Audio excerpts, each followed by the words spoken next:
परमात्मा अयोध्या में क्यों प्रकट हुआ? क्योंकि अयोध्या में 3 मार्गों का निर्माण महाराज श्री दशरथ के जीवन में 3 मार्गों की उपलब्धि हुई। महाराज श्री दशरथ के जीवन में 3 मार्गों की उपलब्धि हो चुकी थी। आप कहो महाराज 3 मार्गों की उपलब्धि? हाँ, ज्ञान मार्ग के रूप में कौशल्या मिल गई, और कर्म मार्ग के रूप में कैकेयी मिल गई, और उपासना मार्ग के रूप में सुमित्रा मिल गई। बोलो ये 3 मार्ग उपलब्ध हुए कि नहीं हुए महाराज श्री? ये सौभाग्य है महाराज दशरथ का। लोग कहते हैं दशरथ जी ने 3-3 शादियां की। महाराज श्री दशरथ ने 3-3 शादियां की, तो दूसरा बोला इसलिए 3-3 शादियां की क्योंकि संतान नहीं हो रही थी, तो संतान की प्राप्ति के लिए महाराज दशरथ ने 3-3 शादियां की। गलत। महाराज श्री दशरथ जैसा महान दुनिया में कोई नहीं हो सकता है। महाराज श्री दशरथ जैसा भक्त दुनिया में कोई नहीं हो सकता है। महाराज श्री दशरथ जैसा ज्ञानी दुनिया में कोई हो नहीं सकता। महाराज श्री दशरथ जैसा उपासक दुनिया में कोई नहीं हो सकता। महाराज श्री दशरथ 3 काल त्रिभुवन जग माही, भूरि भाग दशरथ समनाही। दशरथ के समान कोई भाग्यवान नहीं। इसलिए 3-3 विवाह नहीं किए हैं महाराज दशरथ ने कि संतान की प्राप्ति हो। फिर महाराज श्री दशरथ ने तो 3 मार्गों का चयन किया है कि किसी न किसी एक मार्ग के माध्यम से भगवान मुझे जरूर मिल जाएंगे, हम भगवान तक पहुंच जाएंगे, या भगवान मेरे पास आ जाएगा।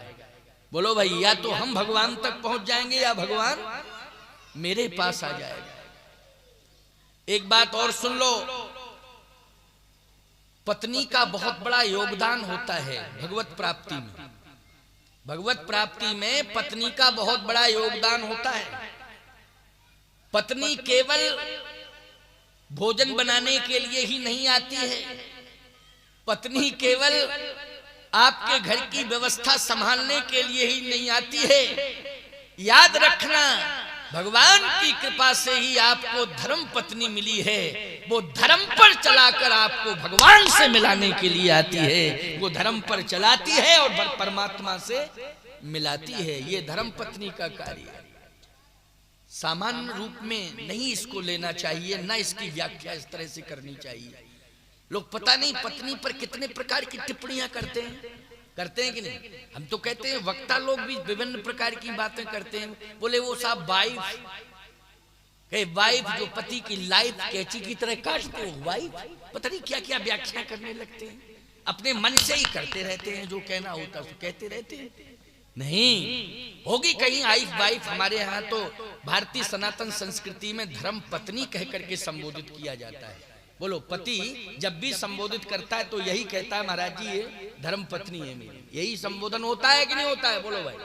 और ऐसा बोलना ही चाहिए, साधारण नहीं होती है पत्नी।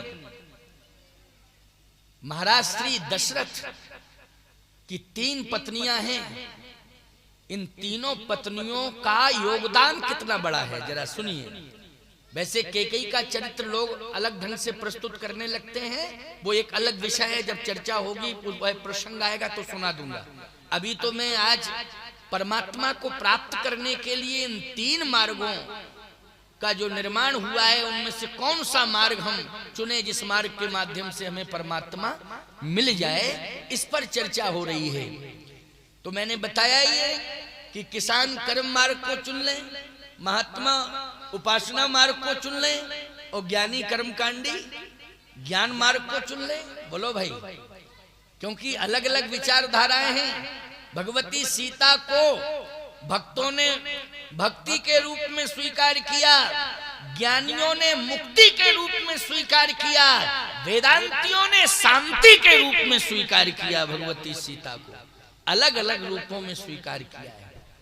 तो मैं कहना ये चाहता हूं, कान खोल करके सुन लेना मेरी बात को। महाराज श्री दशरथ ने इन 3 महारानियों का वर्ण किया है।